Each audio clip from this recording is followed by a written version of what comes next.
کیا آپ سب نے اس سے پہلے کبھی غور کیا کہ اللہ پاک قرآن کریم کے اندر فرماتا ہے کہ میں نے زمین اور آسمان کو صرف 6 دنوں کے اندر بنایا اور 7ویں دن اپنے عرش پر جا کر ٹھہرا۔ اسلامی تعلیمات میں ایک ہفتے کے 7ویں دن یعنی جمعہ کو یوم السبت کہا گیا، یعنی سب سے برکت والا دن اور باقی دنوں کا سردار۔ حرم کعبہ یعنی اللہ کے گھر کا طواف کرنے کا حکم بھی 7 مرتبہ دیا گیا اور 7 مرتبہ صفا و مروہ پہاڑی کے چکر لگانے کا حکم بھی دیا گیا ہے۔ حج کے دنوں میں شیطان کے ہر ایک علامتی پلر کو 7 کنکریاں مارنے کا حکم دیا گیا ہے۔ سورہ فاتحہ، جسے قرآن کریم اور توحید کی بنیاد کہا جاتا ہے، اور یہ اتنی اہم ہے کہ دن میں 5 مرتبہ نماز پڑھتے وقت مسلمان ہر رکعت کے اندر اسے پڑھتے ہیں، اور اس کے اندر کل 7 آیات ہیں اور 21 حروف، جو 7 اور 3 کا ملٹیپل ہیں۔ 7 سال کے بچے کو ہر صورت نماز پڑھانے کا حکم دیا گیا ہے۔ جنت اور جہنم کے دروازے 7 ہیں، ان کے 7 درجے ہیں۔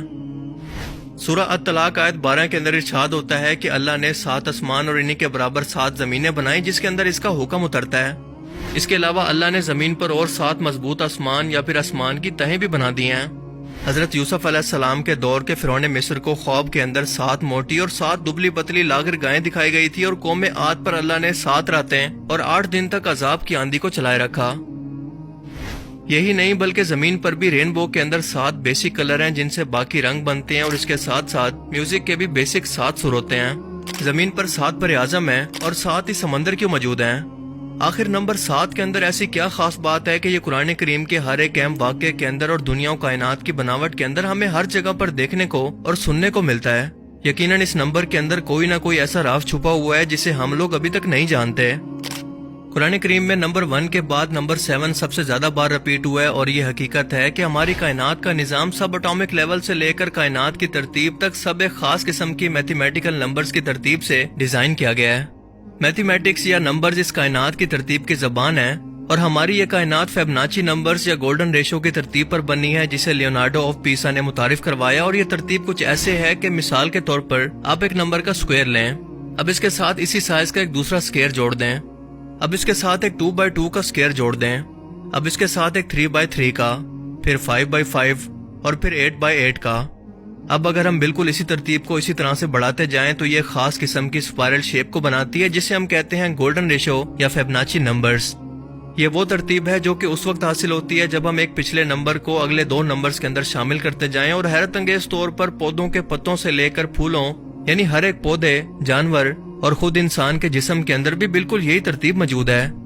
سمندر کی لہریں ہوں یا اس کے اندر موجود سمندری مخلوقات، یا ہماری کائنات کے اندر موجود پلینٹس اور گلیکسیز، حیرت انگیز طور پر یہ سبھی کی سبھی اسی اسپائرل پیٹرن کو فالو کر رہی ہیں، جو کہ ہمیں یہ بتاتا ہے کہ اس کائنات کا بنانے والا بھی صرف ایک خدا ہے، جس نے اس پوری کائنات کی ترتیب بھی بالکل ایک جیسی رکھی ہوئی ہے۔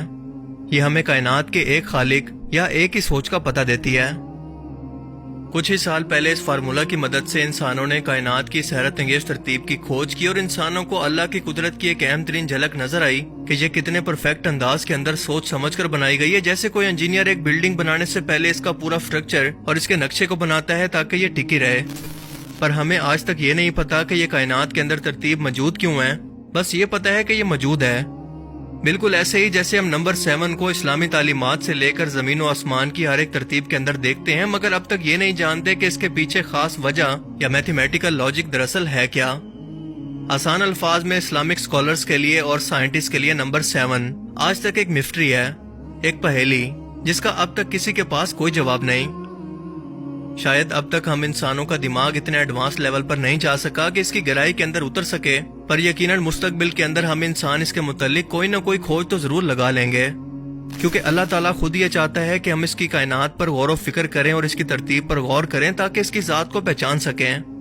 اسی لیے وہ بار بار انسانوں کو دعوت دیتا ہے کہ ہم نے دنیا و کائنات کے نظام کے اندر دن اور رات کے بدلنے کے اندر نشانیاں رکھی ہیں، مگر صرف اور صرف عقل والوں کے لیے۔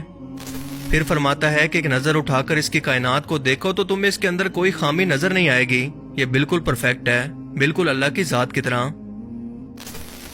قرآن کریم علم کے علاوہ نمبرز کی ترتیب کے لحاظ سے بھی ایک معجزے سے کم نہیں ہے۔ مثال کے طور پر اگر آپ پورے قرآن کا مطالعہ کریں تو لفظ سزا 117 بار رپیٹ ہوا ہے، جبکہ لفظ معافی 234 بار۔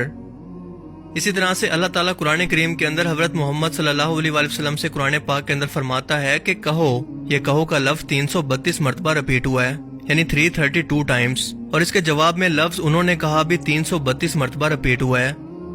حیرت انگیز طور پر لفظ دنیا اور آخرت کی زندگی دونوں 115 مرتبہ رپیٹ ہوئے ہیں۔ شیطان اور فرشتے دونوں کا ذکر پورے قرآن کریم کے اندر 88 یعنی 88 ٹائمز کے اندر ہوا ہے۔ یہ کیسے ممکن ہے؟ جنت اور جہنم دونوں کا ذکر 77 ٹائمز، جبکہ زکوٰۃ اور برکت کے لفظ دونوں 32 مرتبہ یعنی 32 ٹائمز کے اندر رپیٹ ہوئے ہیں۔ یہی نہیں بلکہ موسم بھی، سردی اور گرمی کی صورت دونوں 5 مرتبہ پورے قرآن پاک کے اندر بیان ہوئے ہیں۔ مرد اور عورت دونوں کو برابر 23 مرتبہ بیان کیا گیا، اور اس کے پیچھے لاجک یہ ہے کہ انسان کی تخلیق کے وقت بایولوجیکلی طور پر ایک بچہ اپنے 23 کروموسومز کو لیتا ہے ماں سے اور 23 لیتا ہے اپنے باپ سے، جو ٹوٹل ایک انسان کے اندر 46 ہوتے ہیں۔ ایک انسان کے ڈی این اے کے اندر موجود یہ کروموسومز انسان کے ہر ایک کریکٹر اور جسم کو ڈیولپ کرتے ہیں۔ کیا یہ بھی اتفاق ہے؟ اس کے علاوہ زندگی اور موت دونوں کا ذکر 140 ٹائمز کے اندر کیا گیا ہے۔ مزید پورے قرآن کے اندر زمین کا ذکر 13 ٹائمز جبکہ سمندر کا ذکر 32 ٹائمز کے اندر کیا گیا ہے۔ ان دونوں نمبرز کو اگر جمع کریں تو یہ بنتا ہے 45۔ اب زمین کے ذکر کو یعنی 13 کو 45 سے تقسیم کریں تو یہ بنتا ہے 28.88%۔ اب اسی طرح سمندر کے ذکر کو یعنی 32 کو 45 سے ڈیوائیڈ کریں تو یہ نکلتا ہے 71%۔ اور ہم سبھی لوگ جانتے ہیں کہ ہماری ٹوٹل زمین پر خشکی ہماری پوری زمین کے 28.88% حصے پر موجود ہے اور سمندر 71% حصے پر۔ اللہ اکبر! کیا اب بھی کوئی کہہ سکتا ہے کہ یہ سب کچھ محض اتفاق ہے؟ اس کے علاوہ قرآن کریم کے ایسے بے تحاشا معجزات موجود ہیں جو کہ اس کتاب کو اللہ کا کلام اور اس کائنات کو اس کی تخلیق ثابت کرتے ہیں، مگر صرف عقل والوں کے لیے ان میں نشانیاں ہیں۔ باقیوں کے لیے جن کی آنکھوں پر پٹی اور ان کے دلوں پر مہر ہے، ان کے لیے یہ سب کچھ صرف ایک اتفاق ہے، جیسا کہ ان کا دنیا میں آنا۔ اللہ تعالیٰ سے دعا ہے کہ وہ ہمیں سمجھنے کی اور نیک عمل کرنے کی توفیق عطا فرمائے۔